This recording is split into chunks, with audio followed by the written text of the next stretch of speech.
Today you'll see the masterful combat training of newly minted soldiers from another world. Yuhi really wants to fight shoulder to shoulder with Setsu, but she lacks confidence in her abilities. Will she be able to overcome her fuck and achieve excellence in combat? Or will she have to give up on the idea altogether, and she will never be able to help her friend? When Setsu and Juhi were young, they were first introduced to each other by their parents. The boy immediately liked the girl and she was enthusiastic about getting to know him better. So she immediately offered to play together with him, but he was already quite cold at that age and refused the idea. He explained his refusal by the fact that it was too hot outside. This puzzled the girl. At first he seemed rather indifferent and intimidating.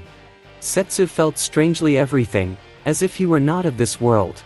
But since the boys lived in close proximity, they still spent a lot of time together. Because of this, after a while they became friends. One day they were walking home from school and saw an ad for some free classes at an academy. Setsu loved such events, but Yuhi wondered if she should attend such places too, so that she could later enroll in the same place as her friend. What will you choose? Ignore, go to school or work? Like and subscribe to watch anime all day. Yuki responded to this suggestion by saying that it wasn't worth pushing herself and bothering just to get into the same school as him. He told the girl to choose an easier school where she would really enjoy the learning process and not pursue impossible results.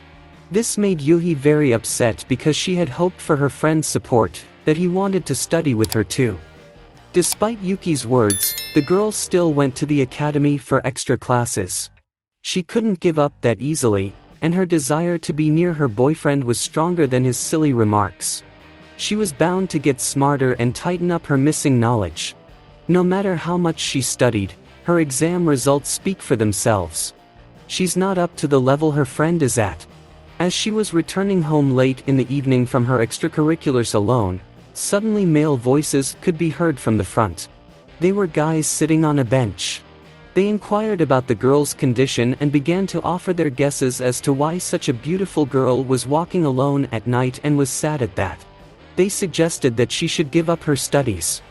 You should not waste your time on things that do not give you joy. They started to call the girl to come with them. Then they were stopped by Yuki.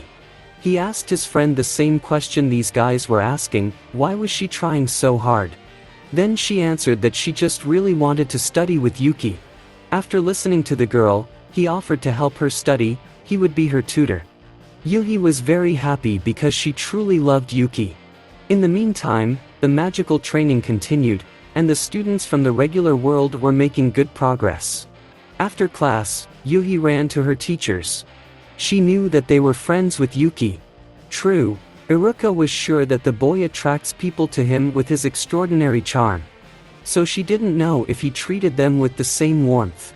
But that's okay, so why did Yuhi come up to them? She asked for extra classes to get stronger and then work together with Setsu. Iruka shared with the girl that it was Setsu who created this peaceful world. And even now he is fighting somewhere to keep the peace and extinguish the flames of war. And they, his loyal companions, must help him in everything. This is why Yuhi is obliged to become stronger, and to do so she challenged Iruka to a fight. The two girls faced each other in a duel. They used both weapons and magic. Yuhi did a great job holding the older knight's punch. It wasn't easy, but she did it. Indeed, Yuhi was already better than many who came into this world with her. She was definitely different and special from them. But still not good enough to fight back to back with the great Setsu. Iruka led her apprentice down into the sewers, which are crawling with monsters. It's where the selection of soldiers for the army sometimes takes place. Yuhi must go through these trials as well. When they reached the middle of the tunnel, Iruka stopped. There were some strange sounds coming from under the water. This meant that he was already here. As the sounds intensified, a shadow could be seen under the water, which made the water ripple as it passed by. Finally, getting closer, a huge crocodile-like monster jumped out of the water. It was very frightening, but there was no turning back. Iruka supported Yuhi in every way possible, but one blow would not bring that monster down. Then Yuhi used all her strength and wounded the crocodile. All that was left was to finish the beast off. Yes, in terms of magic, maybe Yuhi has made it to the top, but something has to be done about mercy. We have to stop feeling sorry for everyone and start thinking about ourselves. There's a war going on, and here, if you don't get killed, you get killed. As awful as it sounds, Yuhi has to learn how to kill. If she can't do that, she can't even get close to Setsuo.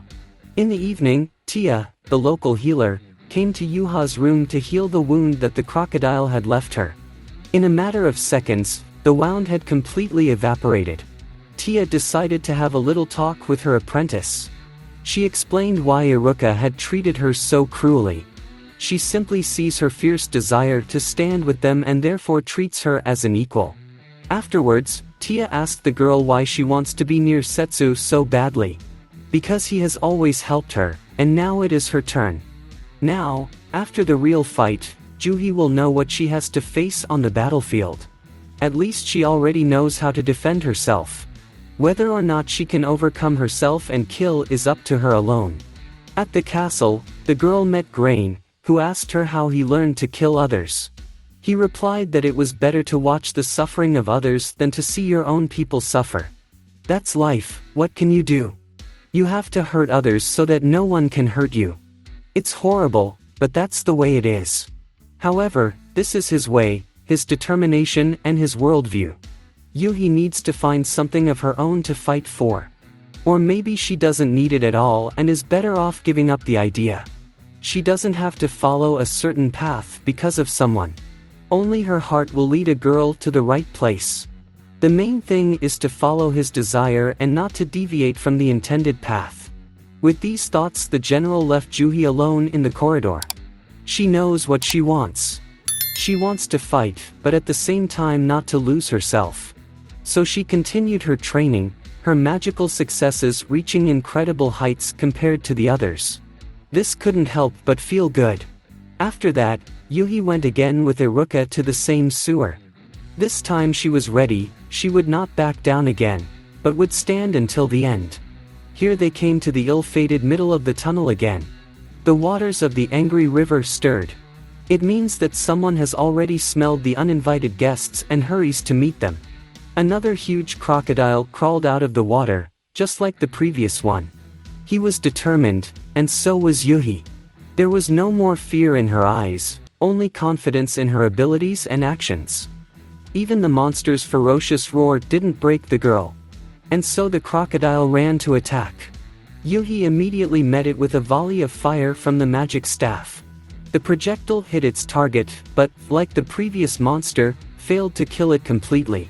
The girl came to the point where she decided never to kill anyone. But nevertheless she would never lose, not to herself or to others.